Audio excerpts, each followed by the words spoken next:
Good evening, friends. I'm Isuran Subramanian, Sub. I'm a research professor at Carnegie Mellon University.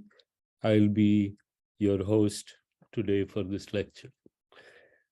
Welcome to the first lecture in the series of lectures in Reimagining Engineering in India, organized by CREI, a collective for reimagining engineering in India.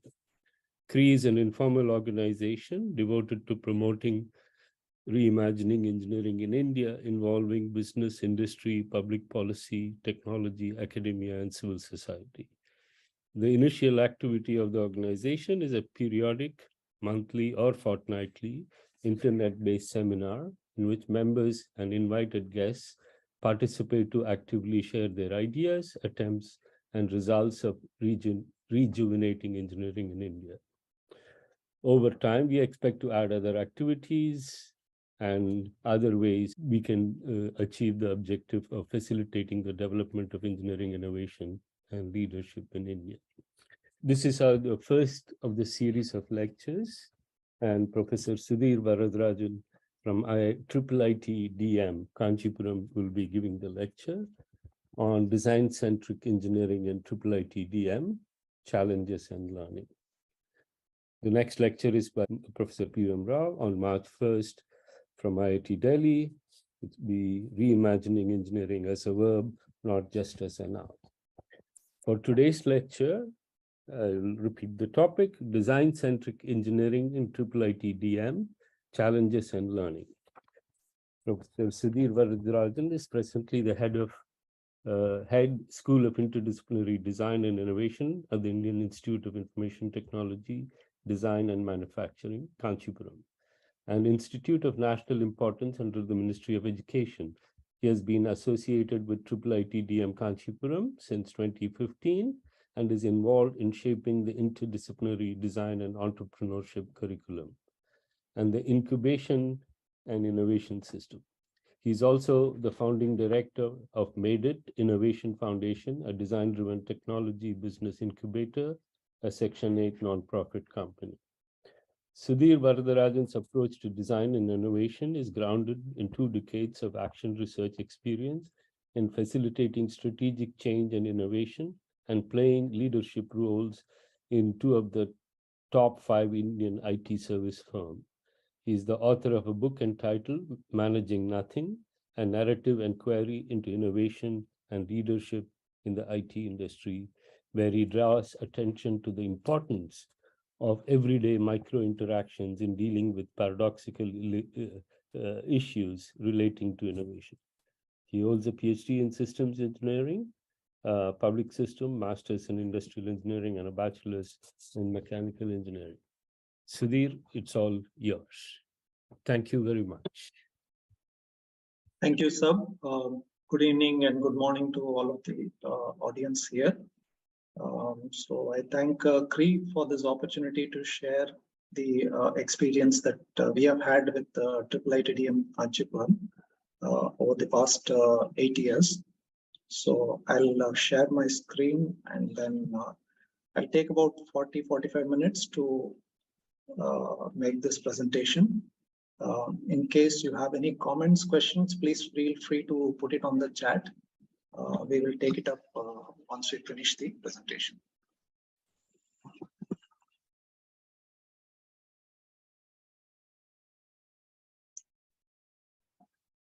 So the way I have structured this presentation is broadly in 3 parts. Part A, I'll briefly talk about the genesis of this institute and the challenging vision that it has got.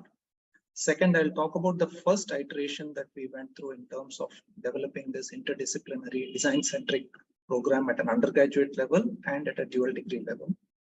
Then the iteration 2, which is mostly the last 3 years that we are doing in terms of expanding the program and launching a few other programs as well. This is how I have structured the presentation.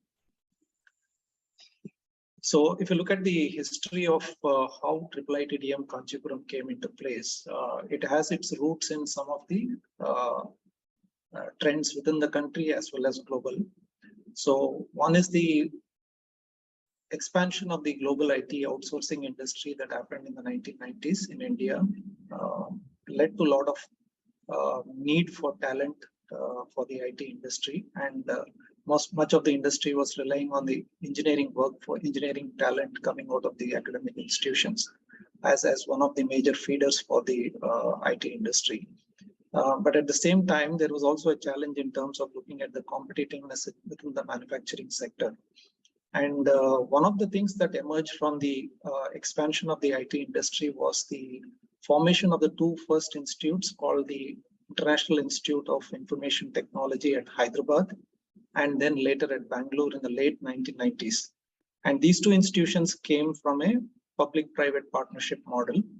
And seeing the initial success of these two institutions, the Ministry of Education, which was called the Ministry of Human Resource Development prior to 2020, there was a plan to expand this concept of IIITs and have one IIIT in each of the states within the country. And so about 16 to 20 IIITs were eventually created as part of this plan to meet the demand of the IT industry. But also what happened was a few IIITs were chosen, about 5 IIITs were chosen to focus on specific domains. Like, for example, the IIIT Gwalior was asked to look at one domain, governance, and another IIIT Allahabad was looking at management. So there were 2 institutions which were mooted to look at called the IIITDM, which is largely the IT and engineering nexus. This one was in Jabalpur, that was set up in 2005. And the second one was IIITDM Kanchipuram, which came up in 2007. 2007, the IIITDM Kanchipuram was asked to be mentored by the Indian Institute of Technology in Madras. Both are based in Chennai. And so that was a mentor institution for IIITDM Kanchipuram. Globally, if you see around 2007, there have been some changes going on in terms of re-looking at engineering education, starting with the iFoundry initiative with Illinois Institute of Technology. Similarly, we have had in 2009, I think SUTD was set up in Singapore with partnership with MIT. And there was also a significant expansion within the IITs, which happened in 2008. The number of IITs were increased. There was also a faculty shortage, but one of the key things also started happening, largely out of the global financial crisis, was the acceleration of the digital trend. And this movement towards startups and other things started taking shape around that period. So IIITDM, which started off in 2007, for the first 4 years, it was based out of the IIT Madras in Chennai within their campus before they moved to their own campus in 2011.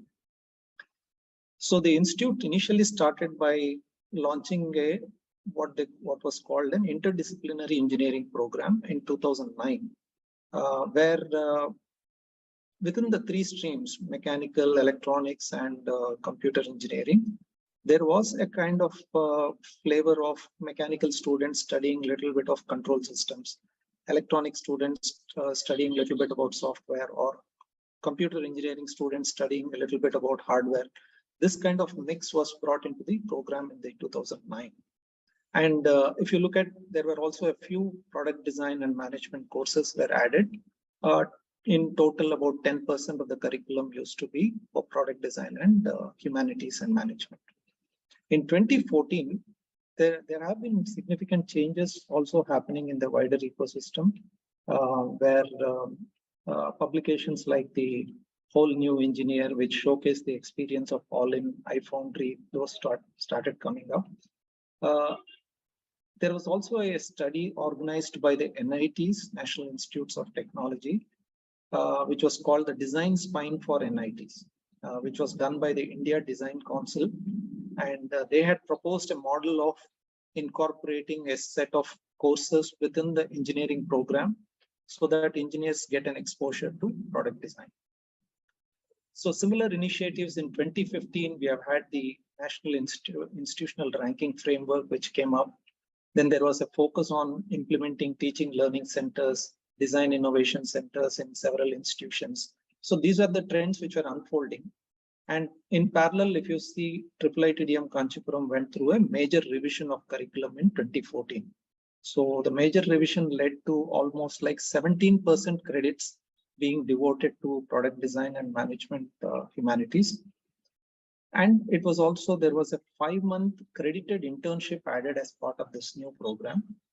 And they had also launched about 5 new dual degree programs covering in computer engineering, in electronics like VLSI design, signal processing, advanced manufacturing, and mechanical product design. And interestingly, the institute attracted close to 30% girl students at that point of time. In the almost a bit of between 2014 and 18, the intake used to have roughly about 25 to 30% of girl students.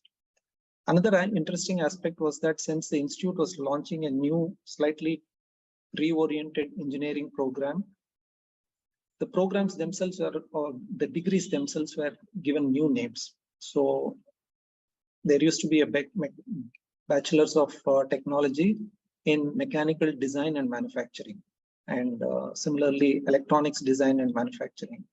And those kind of names are also introduced as part of the initiative. So this is what happened in the up to 2014. Now I'll talk about, I had joined this institution in 2015. So we will talk about how the implementation of this program happened and how it unfolded in the subsequent years.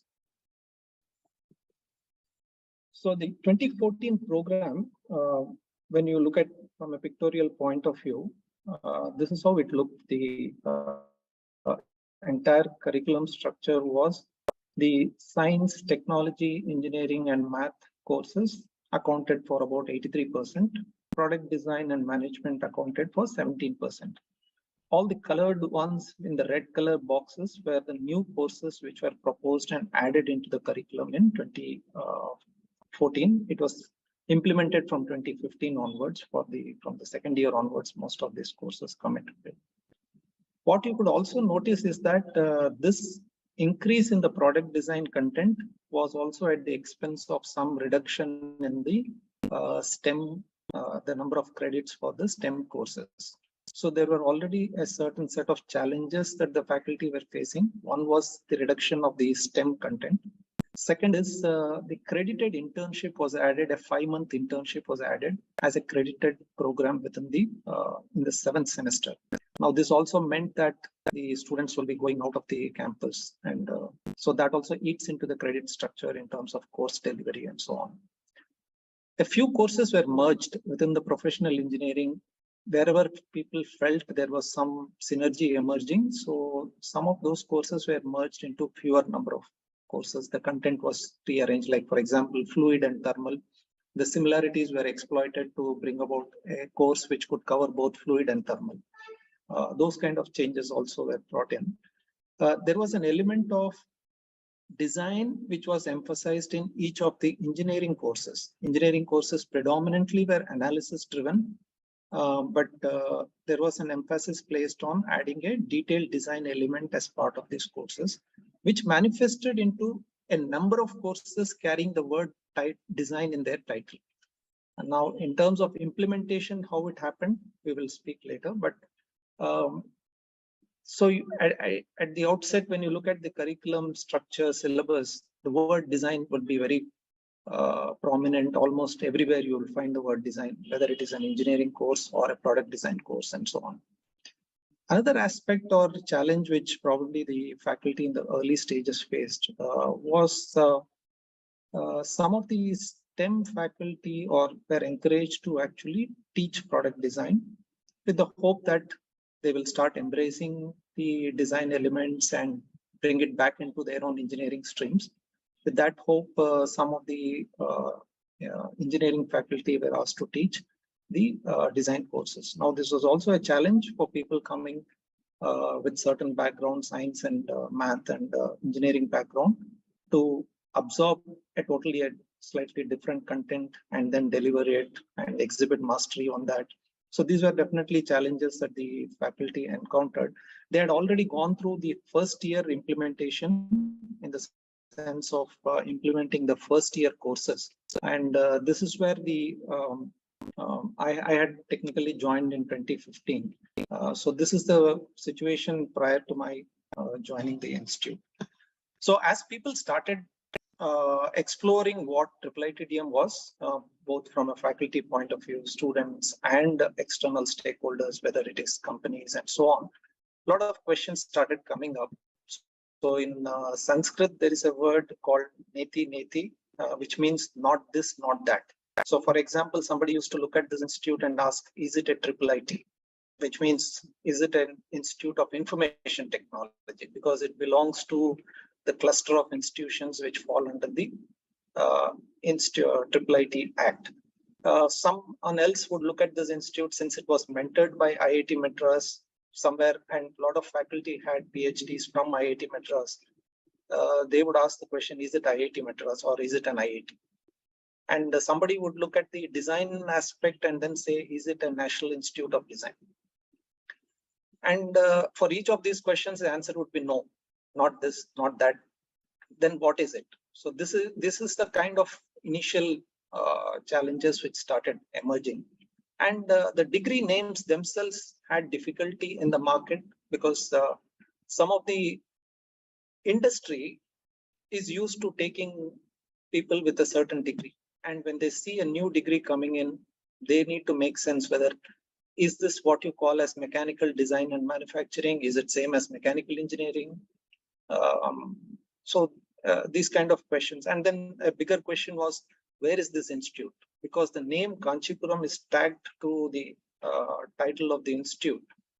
A normal perception is that it is in a place called Kanchipuram. But physically we are in Chennai. We were in Kanchipuram district, but it is physically in Chennai. So this created a host of confusion in the minds of various stakeholders, and started adding to their little bit of difficulty about what this institution meant.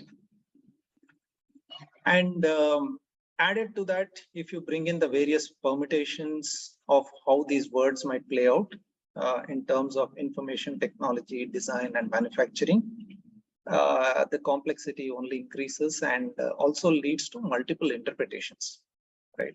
So one of the very broadly, if you look at the institute's website, you will find that the first interpretation is listed as the part of the institute's content on the website. So it is like IT-enabled design and manufacturing, which means application of IT into engineering, design and manufacturing process, like building CAD tools or developing robotics or 3D printing or product lifecycle management, Industry 4.0. All these things fit into that perspective. But a question that if one can seriously ask, is this not being done by other centrally funded institutions? Most of them are already doing this. Even when this institute came into play, some of these capabilities are fairly well evolved in some of the centrally funded institutions. So what was the need for setting up another institute on a similar line? That's a question which comes to mind.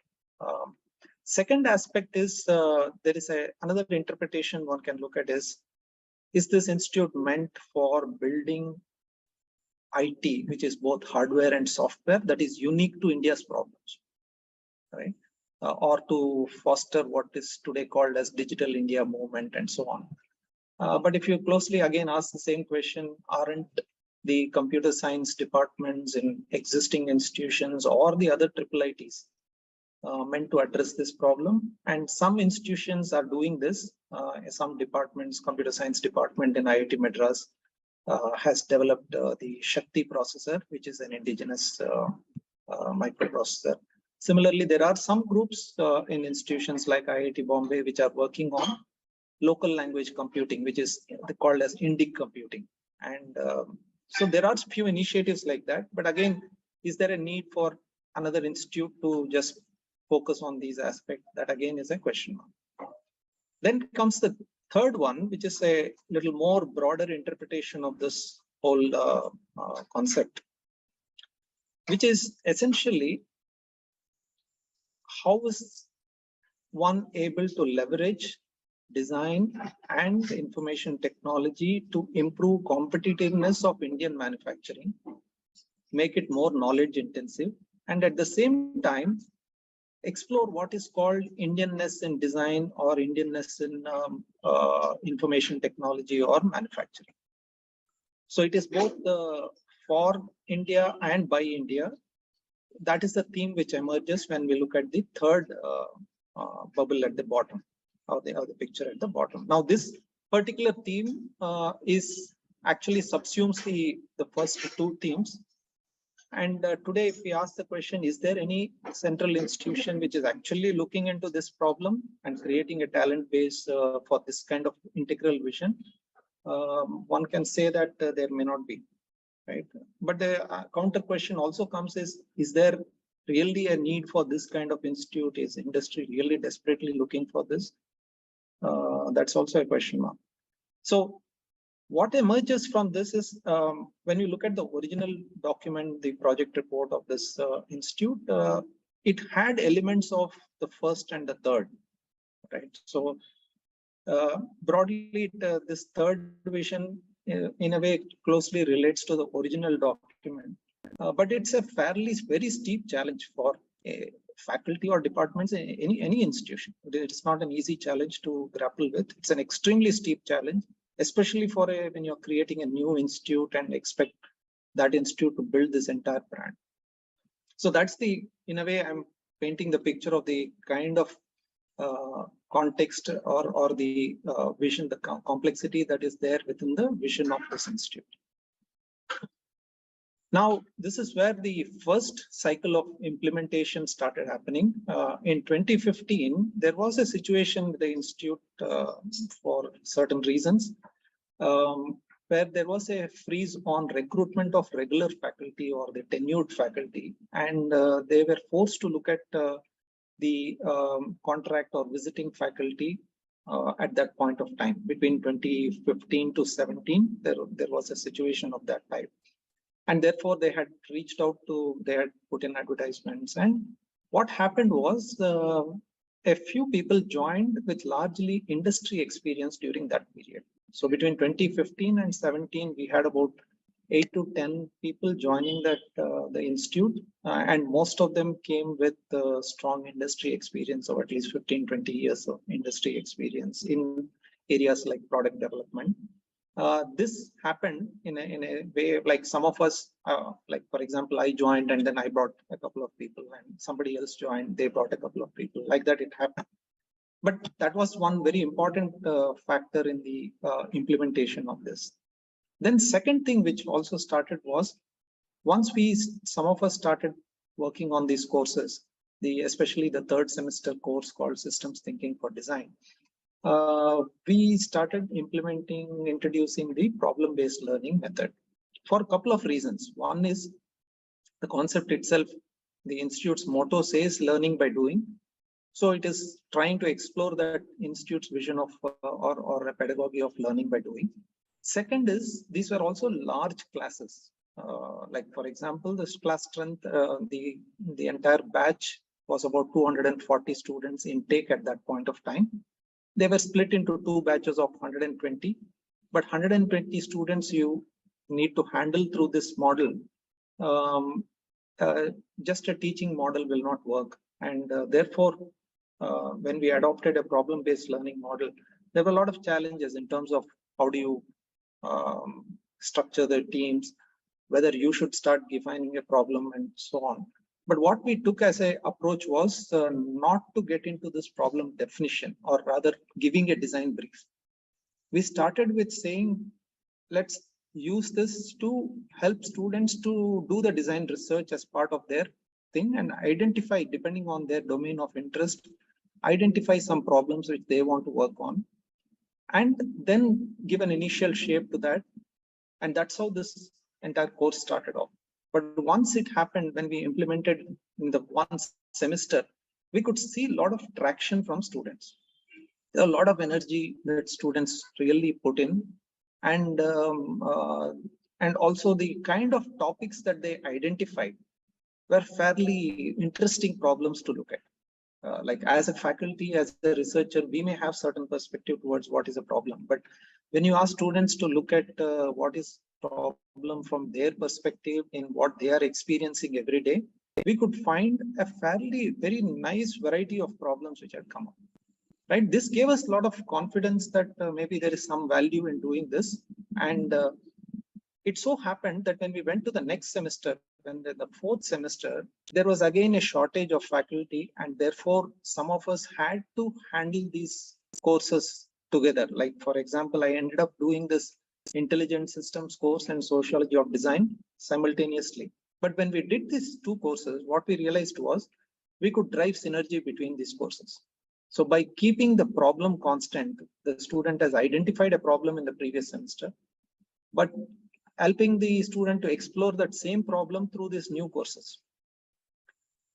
And this is how the stitching together of these courses around a problem of interest for the students started happening, which eventually led to a kind of vertical integration of courses between the third and the sixth semester. And when we did this, it was again not possible for one faculty to do this. Luckily, because we had a few more people, like-minded people around, we formed informal coalitions to do this. And we didn't have a department structure in the institute at that point of time. So some of these things really helped in terms of forming these informal coalitions and getting a few more faculty to participate in this. In terms of numbers, this will still be about 5 to 10% of the faculty doing this work. But it was possible to create a model where you could handhold from one course to the other, so that students start in the third semester with a problem, and in the sixth semester, they realize a proof of concept. And this is also in line with the function behavior structure model that is used in the design. So we could see a logical flow happening through this structure. And this kept happening for about continuously since then. And we tried a lot of things in terms of supporting the engagement in this process through multiple ways. One is getting students to reflect on what they are doing, getting them to actually interact with other students to understand and define problems collaboratively, taking a problem and keeping the focus around the problem through the courses, and also exposing them to an external audience through industry open house events, and creating an IT backbone where a lot of this content was digitized. We recorded these classes very early because there was a teaching learning center which was set up at that point. And they had this infrastructure to deal with recording and so on. So we did live recording of some of these classes and also created content which the students could exchange, and like a Google Classroom, those kind of things we implemented in 2015. But what we did see as a problem was that students were not ready for an open platform discussion, right? There were various difficulties. Some people cannot express, some people don't want to express. All those issues were there. But what we noticed was when you talk to them in teams, as smaller groups, or as individuals, they are far more responsive. And but it also meant a lot of effort to be put from a faculty perspective. So a regular faculty is not incentivized to do this because the faculty's promotion recruitment is not based on some of these parameters. But as visiting faculty with industry experience, we were not really affected by those kind of criteria. So in a way, we ended up spending a lot of time. So it is like to run a course of 240 students or 250 students in an 80-day semester. Almost 45 days goes into supporting these activities. That is what we had actually seen after implementing this for a certain time. The next important key thing development, which also helped this process, was the establishment of the incubator in 2016. And I had set up the incubator, and we also created a role called the Dean for Design, Innovation and Incubation, so that we could integrate the incubator with the curriculum and treat the curriculum as a kind of a supply chain which could feed into the incubator. And that started really playing certain role in the sense the incubator, because of the incubator, we were able to extend the network of institutions around the new institute for IIITDM by making it visible to a wider audience and bringing various stakeholders into play. At the same time, from a supply chain initiative, a lot of activities were done to engage students and involve them in the process. Yeah, okay. So these initiatives actually led to promoting the student learning and innovation. But again, as I said, they're not necessarily aligned with the faculty's policies. The another thing we also did was to take a lot of focus on analyzing the data which was emerging from these activities. So we did some amount of student learning analytics and understanding the competency development among students. And there were a couple of publications we had also posted on this. But what we could see some patterns in that, but at the same time, we use this only to create a dialogue with the students and not necessarily to profile or pinpoint and things with the student. It is more like a kind of a guidance for us to understand how things are heading. Another very important thing emerged as we went through this implementation. A lot of this conflict and contradiction started emerging, and instead of getting very disheartened with that or getting into negativity around that, we slowly turned it around to as a potential learning opportunity. So some of these paradoxes that students were experiencing as part of the sociology course, we used that course as a kind of a crucible in which we could ask the students to express the kind of contradictions they are experiencing, and also critically review that, not only individually, but as a group. And when this started happening, some new meanings started emerging in terms of what this actually design-centric engineering meant. And the most important insight I would say is students at a very high level used to say that they are learning nothing. But when we started really trying to make sense of what do they mean by learning nothing, what we realized is for certain students, this 17% of credits was looking like 50%. And for some students, the 83% of credits was looking like 50%. So they were either getting into, when faced with a contradiction, they were either getting into an either or mode or a both and mode. And both are problematic. So somebody assuming that it is either engineering or design, is missing the story. Somebody who is seeing this as engineering and design is also not understanding the right way. Instead, it is design-centric engineering seen as a kind of sugar which dissolves in milk and increase the sweetness of the milk rather than being split as design and engineering or design versus engineering. This is a very important insight which came out from working with students and exploring their contradictions and so on. But it's again a very challenging thing because we had to spend a lot of time doing almost one-to-one meetings with 200, 300 students every semester. And one of the major validations which came for us was through this innovation ranking framework, which validated what we seem to be doing. We were listed in the top 25 institutions among the central institutions in this ranking. So this is one, in a way, I would summarize the first iteration. Now, Shyam, Sub, do I have how many more minutes?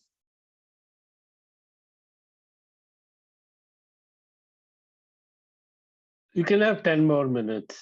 Okay. I would say. Yeah, thank you. So now around 2020, we all know the pandemic came into play. That was one external disruption, but there were a few other internal disruptions we had also experienced in terms of certain changes which had taken place within the organization and certain attempts to rewrite the curriculum in a manner which like going back to 10 years before, right? And so these disruptions actually led us into a much more deeper engagement with several stakeholders and really start asking what should this design mean for this particular institute. and what is the future direction for this. This eventually led to the creation of the School of Interdisciplinary Design and Innovation. And some of the key points which emerged in terms of that consultation and the kind of model which emerged was, we started asking this question of instead of getting trapped into the dominant ideologies which are there in technology and design education, while design has a value to offer, but also there are certain challenges within design education. So how do we avoid this potential challenges which are there on both sides? And can we explore a path which is avoiding these two problems, but taking the essence of these two? Because at the end of the day, we want to produce students who are comfortable building complex products, right? And are willing to go through the journey and work towards those kind of products and realizing those products, putting them in the market. That is the kind of characters we ideally want to produce. So which means we need to balance these two sides, but at the same time see if that leads to a kind of a new interpretation. That was the drive with which a lot of these consultations happened. So one of the key things which emerged was, why don't we put learning at the center and then start asking all these questions, right? Does it enable really learning and innovation to happen? And this is again a kind of a contradiction, because normally people see learning and innovation as two paradoxes. How can a student learn and innovate at the same time? But there are certain perspectives which, if one understands the intricacies behind this, then it is possible that knowledge creation can happen while you're learning. And it also led us to really revisit what we meant by, given that this which comes into the institute, they take from a central admission process. So students may or may not necessarily be aligned with the institute vision when they are applying and get selected for the institute. So how do we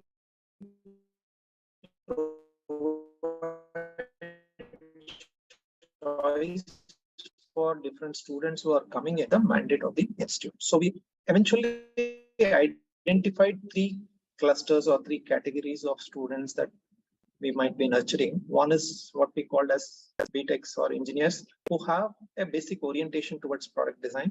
Second category is where the BTech with a minor in design came into play. And the third one is the Master of Design program. So this is the three kinds of segmentation we have done. And based on that, we had created a pathway where all students coming into the institute will have a certain orientation towards product design, given the mandate of this institute. But those 20% of those who are inclined towards more moving in the direction of design, they can get a minor in design by doing a few more credits in that area. And those who are interested in a master's, they can come and do a Master of Design. Master of Design also has a lateral entry. And then we introduced a PhD program by design. It is an interdisciplinary design program. They may do research in different domains like physics or any material science and so on, or electronics and so on. But can they absorb an element of design and imbibe that into their research, so that you bring a much broader flavor to exploring the research in any domain? With that perspective, the PhD program has also been started. So this started in 2021. The MDes started in 2021. And so this new program got implemented from 2020 onwards. So some of the things that we are now experimenting and understanding as part of this is we have arrived at this logical sequence of building the flow from the first semester onwards. Because what we see is the behavioral change that we are attempting cannot happen in one course or in one semester, needs to be continuously developed over a period of time. And yeah, thank you. And one of the key challenges is students coming into this process are not necessarily ready for this journey, right? They come through a certain qualification process, but preparing them for engineering and innovation needs some more work and some amount of unlearning. That's where we introduced this foundation course and the sociology course in the first 2 semesters, so that improving their engagement. They are right now in a very cognitive state where disembodied, disconnected with the context. That's the kind of characteristic they exhibit. So getting them to start embracing or connecting with a context, connecting with materials around them, and then being in a position to critically question and understand how they are forming opinions. These two are very critical for them to start working towards product design. So these two have been brought in the early stages, and we are going through this implementation. We are seeing some useful insights in this, which we might bring out as a separate publication. Because embodied cognition, some perspectives we are trying to leverage in addressing the first year activities. And also the synergy between that and the social aspect. So socio-material aspect integration is something which one does not find significantly done, or there is a lot of scope to further look into that. That's an aspect we are trying to explore in this one. So overall, if you say, what is that we have understood in terms of embracing design and also trying to enrich design is putting, first of all, practice in the first. And both social and material and the reflexivity and practice become a very integral starting point for everything. And enhancing the observation skills with a very strong emphasis on empathy and aesthetic appreciation. And developing ways to abstract and synthesize in different ways, not just the induction or deduction, but also looking at the abductive ways of creating new knowledge. And instilling a sense of ownership and belief to make a difference. So this is what we are slowly converging towards in terms of what we mean by design-centric engineering education. And so I would say IIITDM Kanchipuram is still a work in progress, and we have taken some steps in this direction, but still there is a lot to learn. And also it is about what we started as a few people, 2 or 3 people. Today it includes about 20% of the organization, which is about 4 or 5 people who are regulars, regular faculty within the school. Then we have collaborators from other departments, another 7 or 8 people. And then we have another 30% coming from the industry as adjunct faculty. So we have created a model which is a mix of all 3. It's not one silo department. It is a few people and collaborators from other departments and external people. So that's the kind of model we have evolved for the school. So these are some of the challenges and lessons that we have learned overall. I'll quickly summarize 2-3 points. The foremost thing is that when we are creating a new institute, having a strong industry partner, set of industry partners in the very beginning and involved in a hands-on manner is absolutely critical. Here, what happened was it was a centrally funded institution. So from funding point of view, there was no dependency, but a public-private model where the industry is involved in the actual day-to-day activities a little more by bringing in their people and other things. That is very important. Second is, when you bring these people, there should also be an ecosystem which can absorb what the external people are bringing, instead of seeing external as unwanted and all that. So that is something very important to create as a culture in the very beginning. That's a very important thing that we are trying to address at a school level in a different way, those kind of things. Second is, as I said, I've already said this, in terms of student development, there is when you want to develop higher order competencies, which are need of the day, whether you talk about sustainable development and all this, it cannot just be built on where the students are. There is a significant amount of unlearning which needs to happen in a very controlled, guided manner. And this is where a lot of design pedagogy has a very important role to play. And that is something we should look at actively leveraging. And third is, if you really want to build a more student-focused, student-centric one, then structural changes are required. Because right now, these are still faculty-centric organizations. It is by the faculty, for the faculty kind of model you can easily get into. one needs to shift from that, then structural changes are required, which push the focus towards students' learning and innovation. Even the credit structure is designed in such a way that based on the faculty's time. So 1 hour theory course gets 1 credit, but a lab course gets lesser credits. So these kind of things need to change and bring the student into focus. Some of these things can happen. Problem-based learning is extremely important to emerge or explore any synthesis of these different disciplines. Instead of talking about interdisciplinary synthesis at a very academic perspective, if it evolves through actual practical problem solving, I think there is a great opportunity for creating a different kind of synthesis. And this is possible today in academic institutions because of the emergence of the innovation focus and the startup ecosystems. So a lot of practical work can happen in an academic context, and this can really feed into new ways of rethinking the knowledge base. And from a faculty point of view, it is also very important to understand that concept and knowledge have a role to play. The CK concept, we have found it extremely useful in terms of making sense of some of these ideas. So with that, I'll bring my presentation to a close. This is a picture drawn by one of our students during a sandbox program to express his experience of what he experienced in a 3-week. He felt he went through a lot of bruises, cuts, and other things, but he felt happy at the end. I think we at this stage feel in a similar way.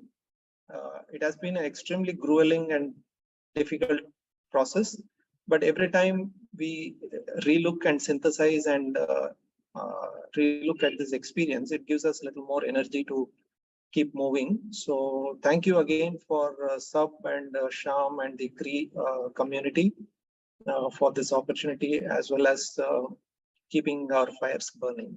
Thank you very much.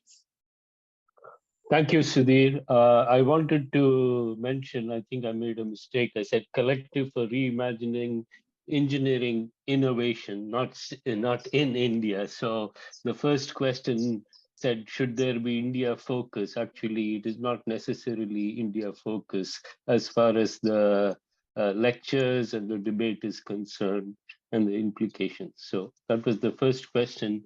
So somebody asked, why is it India focused? So I just wanted to clarify that. And then the second part of the question is, there are some aspects of anthropological aspects of how technology works in a society as India. Do you think it is important to include those kind of issues in those kind of issues to the students, including religious and other equity access to class and other things in terms of technology access?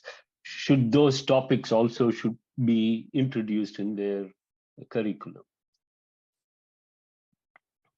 So my own experience has been that when we talk about curriculum, I think curriculum adding content and getting into discussions around what should be there, what should not be there, I feel can be secondary. Right. My emphasis has been that let's put focus on the problem which is of interest, right? And in the context of that problem, whatever comes up, we should explore that. So if some of these issues emerge in the context of that problem, they definitely need to be discussed and explored. And something like that's why one of the scaffolding courses, we treat the courses of more like a scaffolding which can be used in different ways to promote this activity, rather than introducing set of concepts on these various things. That is the way I feel this needs to be approached. Otherwise, we'll still get into the same debate on what concept should be there and what should not be there. Okay. The next question is, he had 3 questions, and I'm going to ask the question, but you don't have to answer it right away. Then you can answer the next one. I think is more important. How do you scale it to a traditional engineering college as well? So there is. You can answer both of them. I'll take this question on the feedback from students and all. Yes, we take a regular feedback, and what we have seen is the first feedback actually comes when they go for their internship. Until then, students still, like one of the students comes back and tells me that I have learned in 3 months a lot more than what I have learned in 3 years. Right. When you really start asking what is he trying to tell, right, you start seeing that one of the perceptions they carry is, even if you do problem-based learning or you bring industry people into an academic context, they believe anything done in a classroom is not real, right? So that is one issue which is there. And 3 months spent in an industry is where they feel they have learned a lot more because they have been more actively engaged in that process of exploring something, right? But a second side is, many students who have gone into the internship have come back and told us that they have found themselves in a relatively better position compared to other students when they are given uncertain, ambiguous problems. Their ability to deal with ambiguity, uncertainty, they felt they were slightly better off compared to students coming from other institutions. Now, this is a first level validation we have collected consistently across. Also, I've been tracking a lot of students who have closely worked with me about the last 5-6 years. About 40 to 60 students have worked with me. What I've seen is almost like 15% have taken to startups.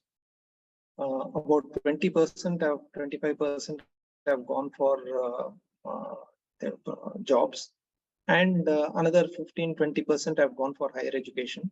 So, and another 10% or 12% have gone for direct PhD programs. So those who have actually participated in the process and absorbed it a little bit, we have seen the level of maturity of the student also go up significantly. Now, somebody said, can you measure? There are a few instruments we have tried to really understand, distinguish between students who are able to exhibit a higher level of maturity than compared to other students. Now, those instruments, we have published a couple of articles on that. So, but those are activity-based observations, and we can clearly see through those responses to those activities, the distinctions between the maturity levels of students. So these are some things that we could see. Now, coming to the other question, whether we can scale it up or replicate. Again, this is a question we frequently hear when I was in the industry. The same thing comes up. When we do an experiment like this and bring about a change, and somebody will come and ask, can you scale up? My response is that instead of asking the question, why don't you participate in the process, right? It is not a magical set of rules that one can take and then replicate in multiple places. It requires people to participate and explore it in their own context in different ways. But what is really required for bringing about some of these things is to create a space within the curriculum where students, it is like an open space can be created within the curriculum, which allows the student to explore along with some good facilitators. That is what is really required. Right now, it is like a curriculum overloaded with content and everybody trying to transfer the content, but there is no real space for the student to explore something on their own and then come back and ask what they need to know, right? But creating that kind of space can be a good starting point without emphasizing on what needs to be taught. Let the what needs to be taught emerge out of the practical experience in that particular context, and then you give it a formal shape that will last longer. And each institute, given its different resource profile, different input quality, different network, needs to figure out this in their context. But it all has to start with people just rolling their sleeves and start doing it.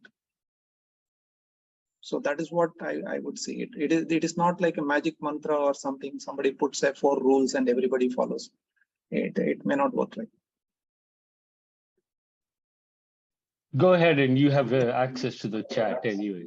Yeah. Okay.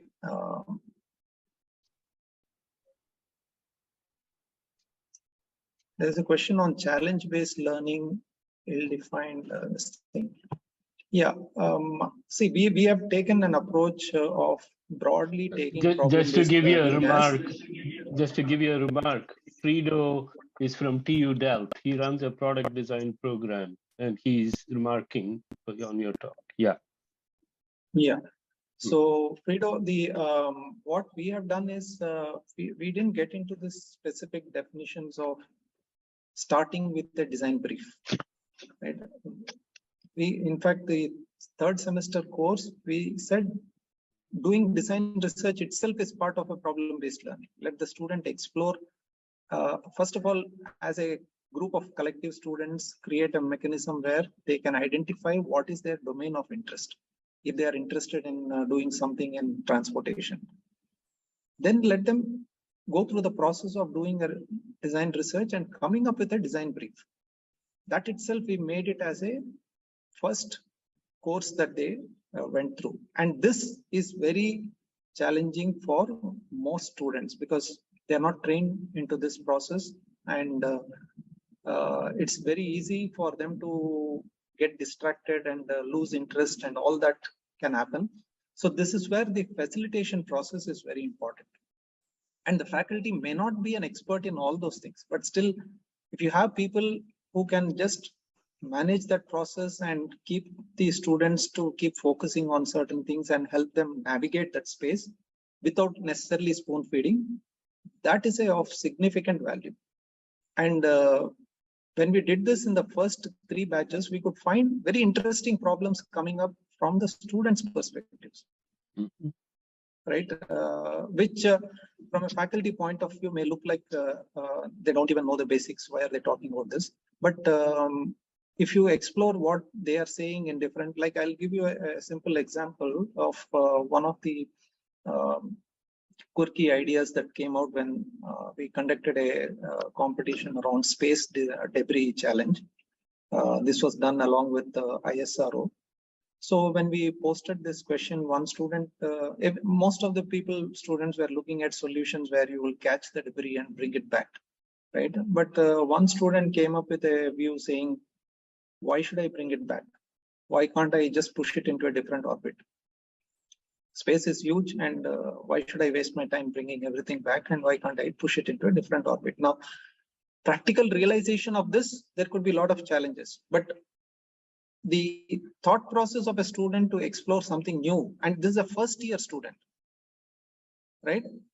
That is the spark that needs to be explored, which may eventually lead to a different problem statement or something else. But that spark is what I felt we could really pay attention to and nurture.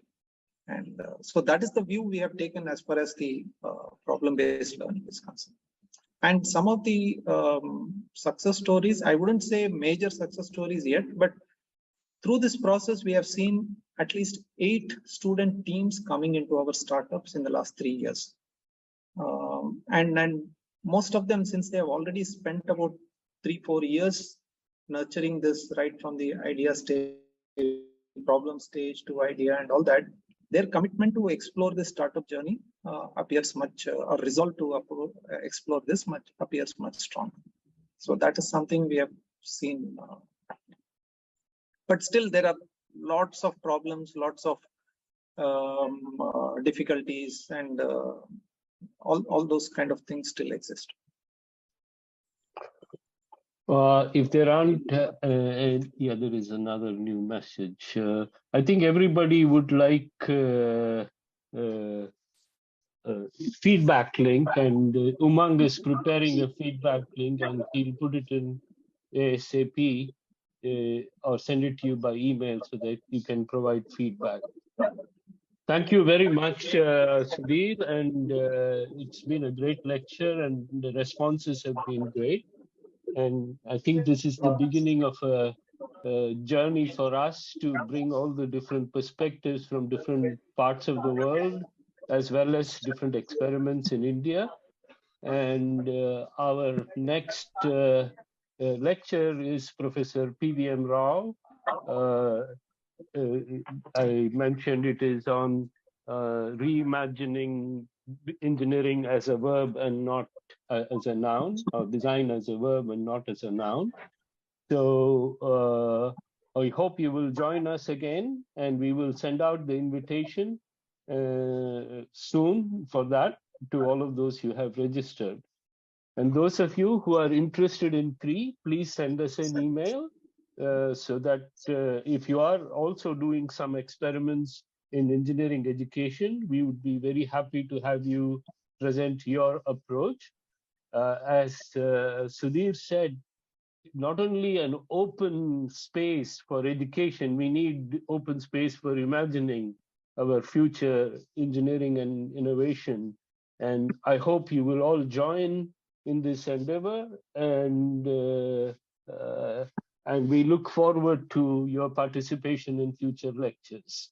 And if some of you want to participate in some other discussion, please contact us. Thank you very much. If there are no more questions, I will bring this session to a close. Any other Hi, comments, Sudhir. Sudhir? Yeah. Just an update. I've shared the feedback form in the chat. Yeah, I just saw that. Yeah, great. Any other comment, Sudhir? You're fine? Yeah?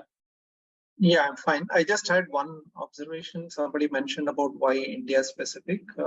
So CREI is not India specific. We are looking at reimagining engineering in a broader sense. But the case I presented is India specific because this is an Indian institute funded by the government of India. And we are trying to explore what is meaningful for a public funded organization. So much of the discussion that I had presented is to do something in an Indian context, which is the need of the hour as far as from a government perspective goes.